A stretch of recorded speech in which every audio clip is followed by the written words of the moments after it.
একটা দুর্ঘটনা, একটা ট্রেন এবং ট্রাকের সংঘর্ষ, সেই ছবি একবার আপনাদের দেখিয়ে রাখি। ঝাড়খণ্ডের ঘটনা দেখুন, মানে সংঘর্ষের ঘাতক মানে অভিঘাত এতটাই, ট্রাকটি রীতিমতো উল্টে গিয়েছে এবং ট্রেন প্রায় ইঞ্জিন প্রায় বেলাইন হয়ে গিয়েছে বলা যেতে পারে, একদিকে হেলে গিয়েছে। কিভাবে ঘটলো, কোথাকার ঘটনা জানবো। আমার সঙ্গে রয়েছেন দীপক। ডাউন জাসিডি আসানসোল প্যাসেঞ্জার ট্রেনে ধাক্কা, লরিকে সরাসরি ধাক্কা মারে এবং জাসিডি স্টেশন ছাড়ার পর যখন শঙ্করপুরের দিকে ডাউন জাসিডি লোকাল আসছিল তখনই এক লেভেল ক্রসিং ছিল। লেভেল ক্রসিং এ রেল গেট না পড়ে থাকায় লরি চলে আসে রেল লাইনে এবং সামনে থেকে আসছিল ডাউন জাসিডি আসানসোল প্যাসেঞ্জার, সরাসরি ধাক্কা মারে লরিকে এবং তীব্রতা ধাক্কা মারার যে গতি ছিল, ট্রেনের গতি যথেষ্ট গতি ছিল, কেন কি প্রায় লরি দৌড়ে মুচড়ে যায় এবং রেল লাইনে ছিটকে পড়ে। এর ফলে কিন্তু ডাউন লাইনে ট্রেন চলাচল একেবারে বন্ধ হয়ে যায় এবং এই ধাক্কার জেরে প্যাসেঞ্জার ট্রেনের বেশ কয়েকটি কামরা লাইনচ্যুত হয়ে পড়ে এবং পাশাপাশি যে বিদ্যুতের খুঁটি থাকে সে বিদ্যুতের খুঁটিও ক্ষতিগ্রস্ত হয়। ঘটনার খবর পেয়ে ঘটনাস্থলে ছুটে যায় একদিকে যেমন রেলের আধিকারিকরা, অন্যদিকে স্থানীয় গ্রামবাসীরা ছুটে আসে কি দুর্ঘটনা ঘটে গেল এবং যেভাবে দুর্ঘটনা ঘটেছিল তাতে আতঙ্কিত হয়ে পড়েছিল প্যাসেঞ্জার ট্রেনে থাকা যাত্রীরা। স্বাভাবিক। আমাকে একটা কথা বলো দীপক, এই যে কুমড়াবাদে মোহিনী স্টেশন ছাড়ার পর এই যে বিপত্তি ঘটলো, তো এখানে মানে যাত্রীরা সবাই সুরক্ষিত তো ওই ট্রেনে? দেখো, রেলের পক্ষ থেকে জানানো হচ্ছে কি যাত্রীরা সুরক্ষিত রয়েছে, কিন্তু যখন দুর্ঘটনা ঘটে যাত্রীরা আতঙ্কিত হয়ে পড়ে রেল লাইনে নামতে শুরু করে।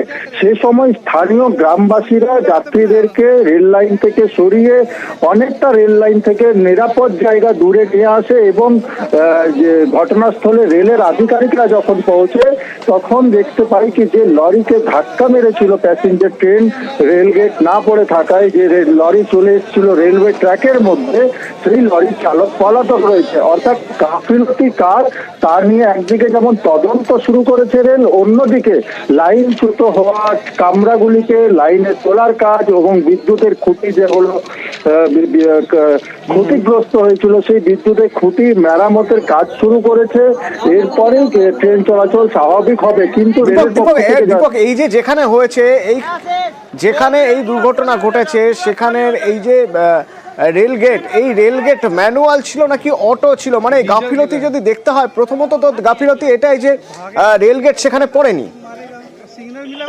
একেবারে ম্যানুয়ালি রেল গেট ছিল লেভেল ক্রসিং এ, তাই এই রেল গেট পড়েছিল না যখন down Jasidih Asansol passenger train আসছিল এবং রেল গেট না পড়ে থাকাতেই লরির চালক বুঝতে পারেনি কি সামনে থেকে এই মেন রেলওয়ে লাইনে কোন ট্রেন আসছে এবং লরি সেই রেল লাইন পেরিয়ে যাবার চেষ্টা করছিল। তখনই এই সংঘর্ষের দুর্ঘটনা ঘটে এবং রেলের পক্ষ থেকে জানানো হচ্ছে কি আপ লাইনে ধীর গতিতে ট্রেন চলাচল করলেও ডাউন লাইনে ট্রেন চলাচল একেবারে বন্ধ রয়েছে এবং ডাউন লাইনে ট্রেন চলাচল স্বাভাবিক হতে এখনো বেশ কয়েক ঘন্টা সময় লেগে যাবে, কারণ যেভাবে লাইনচ্যুত রয়েছে রেলের বেশ কয়েকটি কামরা, তাদেরকে লাইনে তোলা হবে এবং তারপর রেল লাইনের পরীক্ষা করা হবে, বিদ্যুতের খুঁটি মেরামত করা হবে, তাতে কিন্তু এখনো যথেষ্ট সময় লাগবে। তাহলে দীপক, ট্রেন চলাচল স্বাভাবিক হতে কতক্ষণ সময় লাগে? কারণ আপ লাইনে তাহলে ট্রেন চলাচল হচ্ছে না। যদি আপ লাইনে ট্রেন চলাচল না হয়ে থাকে তাহলে কোন কোন ট্রেন, মানে উল্লেখযোগ্য ট্রেনের কথা যদি আমি বলি, কোন কোন ট্রেনে ডিলে হবে, দেরি হবে? দেখো, এখনো রেলের পক্ষ থেকে সেই প্রেস রিলিজ এখনো জারি করা হয়নি কি কোন কোন ট্রেন কোথায় আটকে হয়েছে এবং কোন কোন ট্রেন এই বাধার মুখে পড়েছে এই দুর্ঘটনার জেরে। কিন্তু বেশ কয়েকটি দূরপাল্লার ট্রেন ইতিমধ্যে ঝাঝা সহ বেশ কয়েকটি স্টেশনে দাঁড়িয়ে পড়েছে যতক্ষণ না ডাউন লাইনে ট্রেন চলাচল স্বাভাবিক হবে। কারণ তুমি যেমন জানো, মেন লাইন মানেই হচ্ছে গুরুত্বপূর্ণ লাইন, হাওড়া থেকে দিল্লিগামী গুরুত্বপূর্ণ লাইন। সেই লাইনে ট্রেন চলাচল যদি ডাউন লাইনে বেশ কয়েক ঘন্টা ব্যাহত থাকে তাহলে বড় সড়ক ক্ষতি যেমন একদিকে রেলের হবে, অন্যদিকে কিন্তু যাত্রীরাও যথেষ্ট সমস্যার মুখে পড়বে। ধন্যবাদ দীপক। খাস কলকাতার বুকে সবাই চমকে উঠেছিল খবর পেয়েছে হামলা করা হলো কাউন্সিলর সুশান্ত ঘোষের উপরে। কিভাবে হামলা হয়েছিল সেদিনকার ক্লোজ সার্কিট ফুটেজ আরও একবার দেখাই। কেন বলছি, কারণ এই যে স্কুটারে করে এসেছিল ভয় দেখাতে, দেখুন এই যে স্কুটারে করে এসে এবার স্কুটার থেকে নেমে একেবারে পিস্তল উঁচিয়ে এখানে সুশান্ত ঘোষ বসে রয়েছেন, তার সামনে চলে আসেন। এই স্কুটারের প্রথমেই যে তথ্য পুলিশের কাছে এসেছিল, এই স্কুটারে নাম্বার প্লেট দেখে জানা গিয়েছিল নাম্বার প্লেটটি ভুয়ো, নাম্বার প্লেট ভুয়ো। এরপর আফরোজকে জেরা করে জানা গেল যে সেকেন্ড হ্যান্ড সে এই স্কুটিটা কিনেছিল, কিন্তু স্কুটারটা গেল কোথায় ওই দেখুন। এবার দেখাবো আপনাদের। ঘটনা থেকে মোটামুটি 1.5 কিলোমিটার দূরে এমন একটা জায়গা বোসপুকুরে, যেখানে এই স্কুটারটাকে সেদিনই রেখে পালিয়ে যায়। এবার এলাকার মানুষ তারা বুঝে উঠতে পারছিলেন না, তাদের সন্দেহ হয় একটা সময়ের পরে। তারপর তারা পুলিশকে জানানোর পর পুলিশ এসে দেখে এই সেই স্কুটার যা বোসপুকুরের গলিতে পড়ে রয়েছে, যে স্কুটারের খোঁজ করে যাচ্ছিলেন তদন্তকারীরা। এই স্কুটারে করেই কাউন্সিলরের উপর হামলা, যেখানে যুবরাজের সঙ্গে ছিলেন ছোট্টু স্কুটার চালাচ্ছিল। যুবরাজ গিয়ে বন্দুক উঁচিয়ে পিস্তল উঁচিয়ে ভয় দেখায়। তো এই সেই স্কুটার।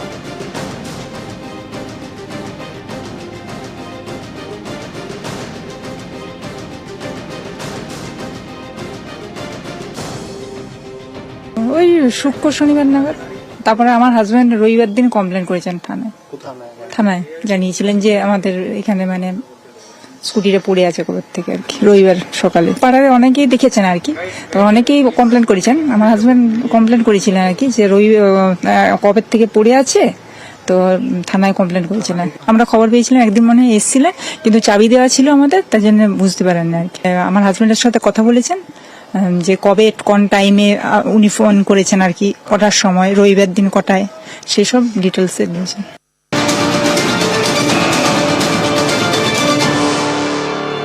আর এদিকে তদন্ত করতে গিয়ে দেখা যাচ্ছে কসবাতে এমন একটা গুদামের হদিশ পাওয়া যাচ্ছে, এমন একটা গোডাউনের হদিশ পাওয়া যাচ্ছে, যে গোডাউনের একটা অংশ সরকারি জমিতে তৈরি।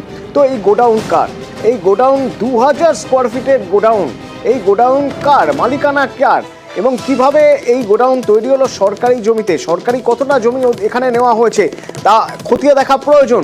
তদন্তকারীরা কি বলছেন আমরা কি জানতে পারছি, জানবো। পারাদীপ আমাদের সঙ্গে রয়েছেন। পারাদীপ, প্রথমেই বলতে হবে কসবায় সুশান্ত ঘোষের কাউন্সিলর সুশান্ত ঘোষের উপর পরিচালনার ঘটনায় বারে বারে শিরোনামে হচ্ছে উত্তর 55 নং লাগোয়া গুলশন কলোনি এবং তার লাগোয়া মার্টিন পাড়া।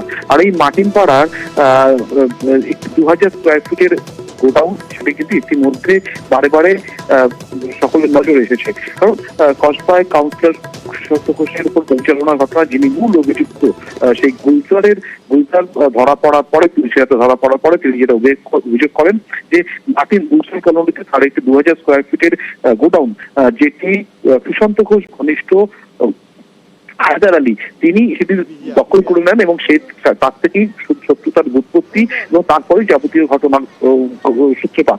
এবং সেই গোডাউন নজরে আসার পরে এদিন কিন্তু ভূমি রাজস্ব দপ্তরের যারা আধিকারিক, তারা কলকাতা পুলিশের আধিকারিকদের সঙ্গে করে নিয়ে গিয়ে সেই গোডাউন মাপযোগ করে দেখেন, জরিপ করে দেখেন, এবং একই সঙ্গে সেই গোডাউনের নথি যেমন একসঙ্গে খতিয়ে দেখা হয়। এবং যেটা পুলিশি তদন্ত সূত্রে যেটা মনে করা হচ্ছে যে কসবার এই অঞ্চলে একাধিক সরকারি জমি যেগুলো জবরদখল করে, যেখানে অবৈধভাবে বিল্ডিং নির্মাণ হয়েছে, এবং এই যে 2000 স্কোয়ার ফিটের গোডাউন, সেই গোডাউনটিও তারই অংশ। যদিও এদিন ভূমি ও রাজস্ব দপ্তরের আধিকারিক যারা এসছে, তারা শুধুমাত্র 2000 স্কোয়ার ফিটের ওই গোডাউনটি নয়, একই সাথে 108 নম্বর ওয়ার্ডে যেসব জায়গা থেকে অভিযোগ আসছিল যে সরকারি জমি বুঝিয়ে বন্ধ করে অবৈধভাবে দখল করা হচ্ছে, সেগুলো খতিয়ে দেখেন, সেগুলো পর্যবেক্ষণ করেন এবং দাগ নাম্বার, মেমো নাম্বার সবকিছু খতিয়ে রাখেন। এবং এখন যে অভিযোগ গুলজার করেছিলেন যে তার যে 2000 স্কোয়ার ফিটের গোডাউন, সেই গোডাউনটি জবরদখল করা হয়েছে, সেই অভিযোগের সত্যতা কতটা এবং সেই গোডাউনটি আদৌ বৈধভাবে নির্মিত কিনা, নির্মাণ করা হয়েছিল কিনা, সে সম্পর্কে কিন্তু তদন্তে এবার একের পর এক তথ্য উঠে আসবে, এমনটাই মনে করা হচ্ছে। অতনু, ধন্যবাদ।